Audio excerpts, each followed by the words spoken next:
لوگوں کو ان کی خواہشوں کی چیزیں یعنی عورتیں اور بیٹے اور سونے اور چاندی کے بڑے بڑے ڈھیر اور نشان لگے ہوئے گھوڑے اور مویشی اور کھیتی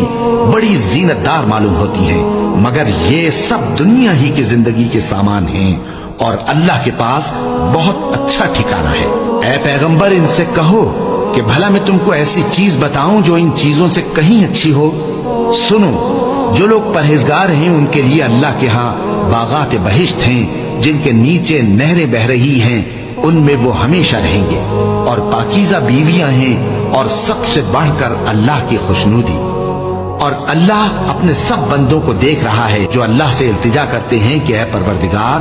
ہم ایمان لے آئے سو ہم کو ہمارے گناہ معاف فرما اور ہم کو دوزخ کے عذاب سے محفوظ رکھ۔